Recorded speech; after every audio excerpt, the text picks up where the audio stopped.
What's up guys, Agent DMV here, or Agent X1, whatever you want to call me. And I'm going to be showing you guys why you guys should be using the Krig as your medium, long range, or close range assault rifle. Because this thing has basically no recoil at every range.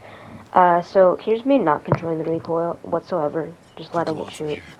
I'm going to back up a bit to be at 10 meters. And it's kind of hard to show on this wall, but as you can see, pretty small recoil even without controlling it. Let's go see this. See, pretty small recoil. But then if I control it, it's literally no recoil. And this is me barely even tugging on the stick. So if you're in Warzone and you want a long range AR that could also cover every other range, use the Krig. And here are the attachments for our Krig. This is the 5 attachment build. And then after this, I'll show you the 8 attachment build. Well, 5, 6, 7, 8, yeah, sorry. For your scope, this is also the Warzone build. It carries over to Cold War. The only thing you would change is put a slightly less scope, because you don't really need a 3x in any of the maps unless you're doing fire team. You want to use the agency suppressor as your muzzle. The muzzle flashing summit is just nice, and then the vertical recoil control is nice as well. So that's a nice off the radar. And then you want to use the mil-spec because damage is really useful. The strafe speed is really nice in Warzone, even in Cold War, it's pretty nice. And then that aim locking movement speed also helps. The cons do kind of make it to where you could use the Ranger if you so please. I would more so recommend the mil-spec though to get faster TTK, because with the Ranger you just have more bullet velocity, which makes it more of a laser. This is more so movement and get the tiny bit of damage there.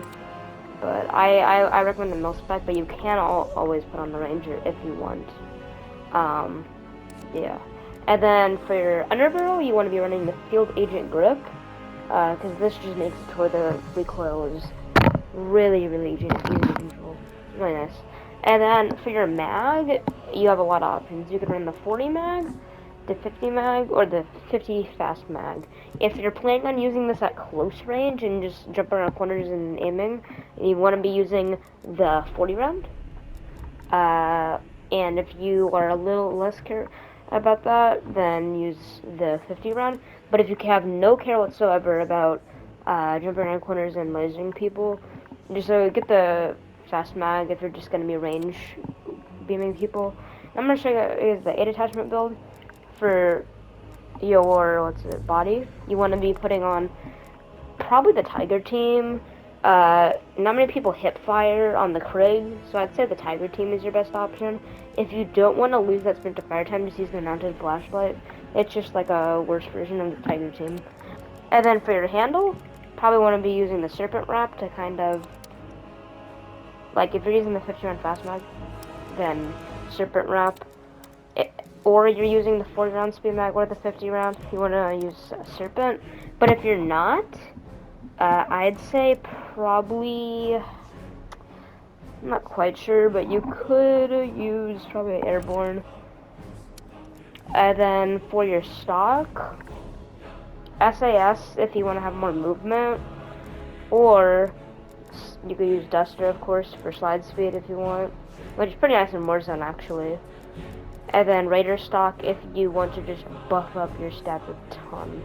I would personally use the SAS because I prefer this shooting move speed over sprint to fire time. And also, you lose so much hip fire accuracy with the Raider stock.